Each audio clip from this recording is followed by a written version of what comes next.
At this time, I call Julio Rojas.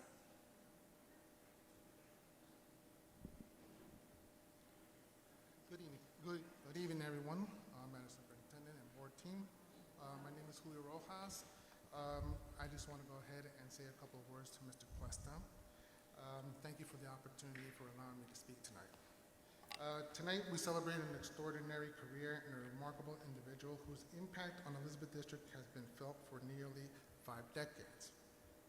As it has been stated before, he has helped a tremendous amount of families within the district and also with staff. Throughout his career, he has held many important roles, including teacher, vice principal, principal, director, assistant superintendent, and chief of operations. In every position, he demonstrated exceptional leadership, commitment, and integrity.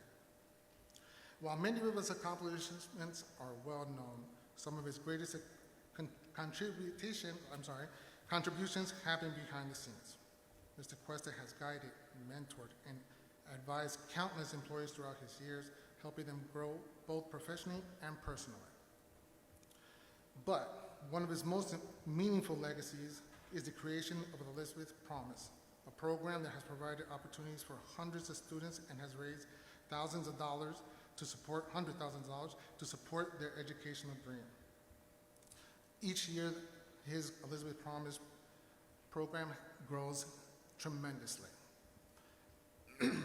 Mr. Cuesta is also known for his ability to build lasting relationships. He has always treated people with professionalism, respect, and a genuine appreciation. His kindness and willingness to help others have left a lasting impression on so many of us. Tonight, we recognize not only his professional achievements, but also a personal impact he has made on our district and community. Mr. Cuesta, thank you for your years of service, your leadership, and your dedication to the children and families of Elizabeth. Your legacy will continue to inspire generations to come. On a personal note, I met Mr. Cuesta about 5 years ago, and we hit it off immediately. I thank you so much for always answering my phone calls, my text messages, and for allowing me to call you a friend as well. I truly appreciate it, and congratulations and best wishes in your retirements. I'm excited to see what's next in your chapter of life. Thank you, my friend. Thank you. Cecilia Nunes.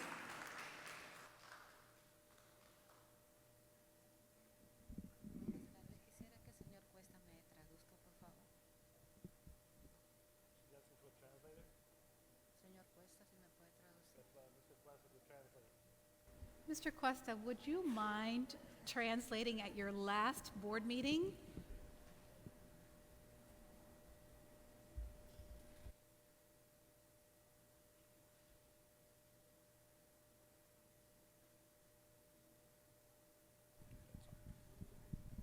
Buenas tardes, señor Cuesta.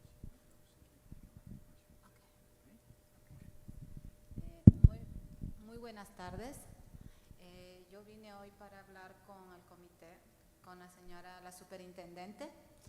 Good evening. I came tonight to speak to Madam Superintendent. Yo hablé con la señora Barbosa el día de hoy. I spoke to Commissioner Barbosa today. Más o menos le expliqué la situación de mi niño. I explained the situation of my Pasó un child. incidente en la escuela, él tiene autismo. La profesora de él lo cuestionó, que provocó que él le diera una crisis. He's autistic, and his teacher behaved in such a way that the child had a Él comenzó a crisis. decirse que quería matar. He said that he wanted to kill himself. Me llamaron de la escuela. Me llamaron de la Oh, the escuela. school called her. Yo fui a verlo a él. El problema que había pasado, que la maestra lo había cuestionado con un examen que él en realidad no le tocaba dar. The porque él teacher tenía- questioned him about a test that, in fact, he was not Él supposed to take. tenía todas sus notas muy bien. Ella le comenzó a decir que le iba a poner malas notas She told him that the grades would not be good grades, y no lo quiso dejar entrar al salón. and did not allow him to enter the classroom. Y él comenzó a llorar. He started crying. Le puso una F. The student received an F, Le dijo que le iba a poner unas malas notas y a él se puso súper mal. so he Él did se not puso receive a that well. llorar, y yo lo que les pido que me ayuden. And I'm asking you Ponla, for help. quiero ver las cámaras que en realidad I pasó. want to see the cameras to see what actually happened. Quiero que ver las notas de él, por qué le puso la F. Want to know all his grades. Why did he get a failing grade? Que la maestra en realidad no debería trabajar con niños especiales. And then the porque no teacher tiene really should not work with la special ed actitud kids para trabajar because con she niños. doesn't have the aptitude to do so. Solo eso quería decir. Mr. Cortez, if you would mind, please. Okay, señor. Sí, muchísimas Thank you.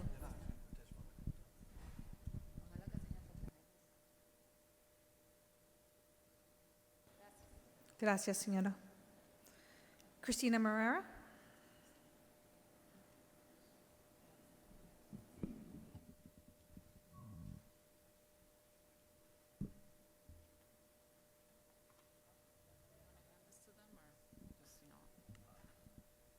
Somebody want to hand this to them?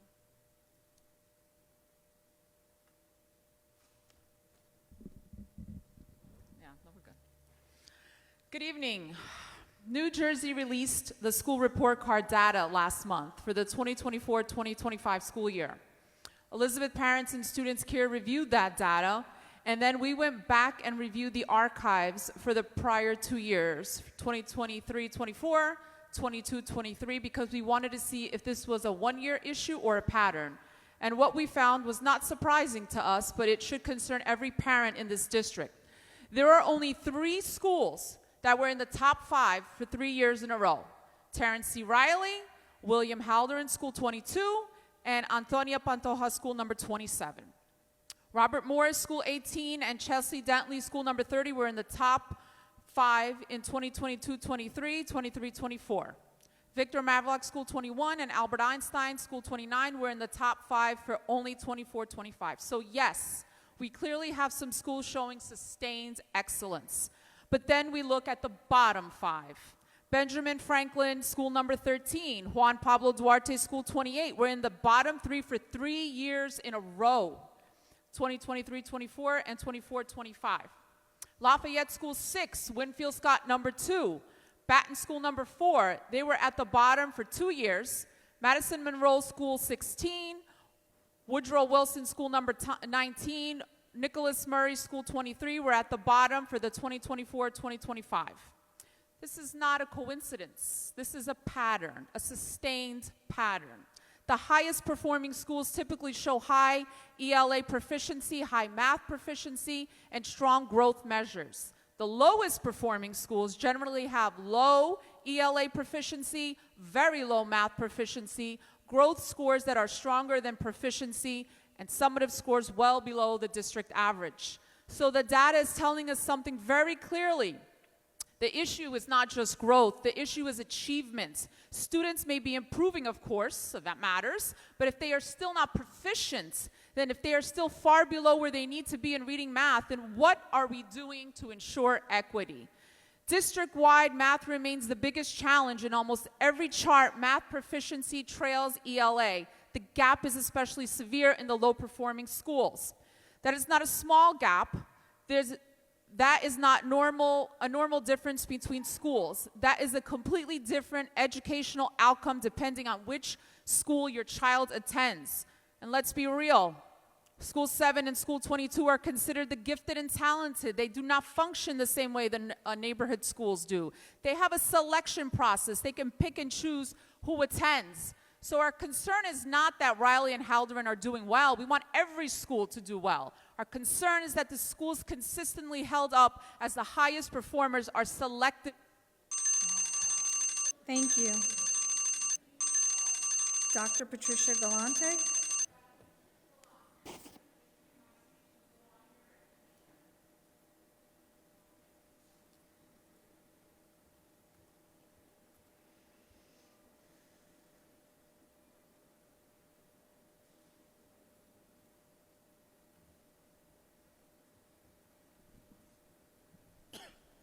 Good evening, Madam President, Dr. Ungermeyer, board members, and members of the Dr. committee. Galante, if you get a little closer, we can't hear you. I'm sorry. Sorry. It's hard No, to it's okay. breathe. Just want you to know. I'm here tonight to express my concern regarding the proposal of placement of 10 autism classrooms in trailers located outside the school building that is now known as Baton on North Broad Street. I understand the challenges of space limitation and enrollment demands we must carefully consider for educational, social, and emotional impact this decision may have on some of our most vulnerable students. Research and guidance from organizations such as Council for Exceptional Children, the National Center on Inclusive Education, and the U.S. Department of Education Office of Special Ed Programs emphasize the importance of educating students with disabilities in environments that promote inclusion and access to their non-disabled peers. The Individuals with Disabilities Act requires that students be educated in the least restrictive environment whenever appropriate. Placing 10 autism classes in trailers outside the school building raises serious concerns about segregation and isolation. Students may have fewer opportunities to participate in school-wide activities, interact with peers, and access specialized services. Physical separation can unintentionally create social barriers that contradict our commitment to inclusion. Safety is a big concern. In emergencies, severe weather, anything like that, there they are isolated outside the regular school building. And security as well. So when making these decisions, we need to look at the entire population of students, as I'm sure you did, educating outside the school building. Families may perceive that their children are being separated rather than included, so I respectfully ask the board to explore alternatives that prioritize inclusion, equitable access to resource, and the dignity of all of our students.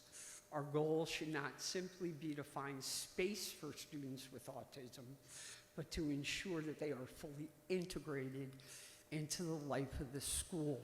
And may I say that we already have about 32 classrooms with children with autism in them, according to the county superintendent. Are these 10 more classes, or are we taking the children out of the schools they're in and segregating them? Thank you. At this time, I close the public comment portion of this meeting.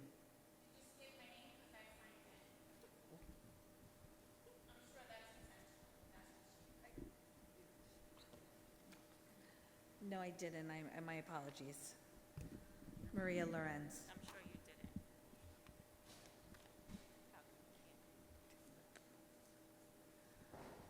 Good evening. It's even clear that not every child is achieving excellence based on these scores that were just read out. Some children are, some schools are, but not every child. If we subtract approximately 8,000 high school students from the district data, we are left with about 19,000 students. Of those students, about 2,248 students in 2 selective schools are consistently outperforming roughly 17,000 other students in the district. Let us say that again. About 2,248 students are consistently outperforming approximately 17,000 other students. So parents, ask yourselves this question: why? Why are the outcomes so different? Is it staffing? Is it leadership? Is it curriculum? Is it class size? Is it an intervention? Is it resources? Is it how quickly students are identified when they fall behind and provide proper support? Is it because some schools are selective and others are serving every child who walks through the door? And most importantly, what is the plan? We do not need slogans, not a presentation telling us how wonderful everything is. That is a slap in the face to all parents and students and even staff struggling. We need a real plan from people who are equipped to lead. What is the plan to help the 17,000 students in our neighborhood schools achieve the same level of excellence as their classmates at Riley and Halloran? Because excellence should not depend on being selected into a gifted and talented school. Every child in Elizabeth deserves a real chance, the chance you did not afford my son, as well as Ms. Marrera's son. The chance you denied him. Like you are denying thousands of students. Every school should have strong reading instruction, strong math support, strong leadership, strong interventions. So we are asking the board and this administration, what are you doing with this data? So let's put your resources where your every child achieving excellence model is. I also want to address the safety in schools. There is a child with a GoFundMe page with an incident that landed him in a coma, and it happened within a school. I hope that you find it in your hearts to contribute from your campaigns to his GoFundMe, because I know that my child, you personally failed on a safety level. You took away his life-saving measure of an EpiPen, and no one read his IEP to understand he had a heart condition. I'm not the only child who's been failed. Thank you. And my apologies, I did not do that on purpose. At this time, we will now close the public portion, and we will move into reviewing the agenda.